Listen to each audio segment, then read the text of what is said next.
सबर का मतलब है अपने नफ्स को रोकना वो काम करने से जिसका महल तकाजा नहीं करता। तो अगर किसी महल में खामोश रहना का तकाजा है तो खामोश रहना सबर है। और अगर महल और सिचुएशन ये डिमांड कर रही है कि यहाँ पे जुबान खोलो, स्टैंड लो, आवाज उठाओ, कदम बढ़ाओ, तो वो कदम बढ़ाना और आवाज उठाना सबर की सबसे बड़ी दलील है। सिचुएशन बताएगी कि इसमें सबर क्या है। अगर जेल में जाना सबर है तो यूसुफ अलैहिस्सलाम का सबर, और अगर जेल से निकलना सबर है तो फिर जेल से निकलना सबर। आप इसे जनरल नहीं कह सकते कि सबर का मतलब सिर्फ यूं सर झुका के हाथ बांध के खड़े होना, ये कोई सबर नहीं है। सबर वो है कि तकाजा क्या है।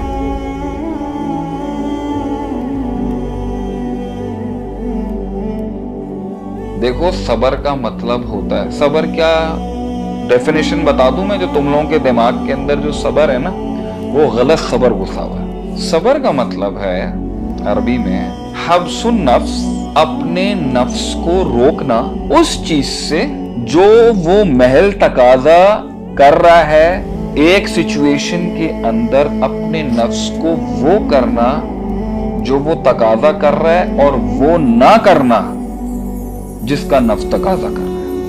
हुआ हब्सुन नफ्स अन महारिम अल्लाह, के अपने नफ्स को रोकना वो काम करने से, अपने नफ्स को रोकना वो काम करने से जिसका महल तकाजा नहीं कर रहा। यानी अगर सिचुएशन तकाजा कर रही है जिहाद करने का और नफ्स डर के बैठा हुआ है और घबरा रहा है, तो अपने नफ्स को रोक के रखना डरने से, ये सबर है। जब नफ्स घबराए और डरे, उल्टा पुल्टा हो, जो नफ्स चाहता है ना उसको रोक के रखना वो करने से जो वहां पर डिमांडेड नहीं है। तो अगर किसी महल में खामोश रहना का तकाजा है तो खामोश रहना सबर है, अपने नफ्स को रोकना ज्यादा बात करना। और अगर महल और सिचुएशन ये डिमांड कर रही है कि यहाँ पे जुबान खोलो, स्टैंड लो, आवाज उठाओ, कदम बढ़ाओ, तो वो कदम बढ़ाना और आवाज उठाना सबर की सबसे बड़ी दलील है। अपने नफ्स को रोकना जो उस महल का तकाजा नहीं है। अगर महल और सिचुएशन तकाजा कर रही है कि ईंट उठाओ, पत्थर उठाओ, तो सब्र अजीम है ही यही। तो जुबान चलाना कभी सबर और कभी जुबान रोकना सबर। अगर सबर सब्जेक्टिव जिसने कहा है, ये है सब्जेक्टिव सबर। सिचुएशन बताएगी कि इसमें सबर क्या है। अगर जेल में जाना सबर है तो यूसुफ अलैहिस्सलाम का सबर, और अगर जेल से निकलना सबर है तो फिर जेल से निकलना सबर।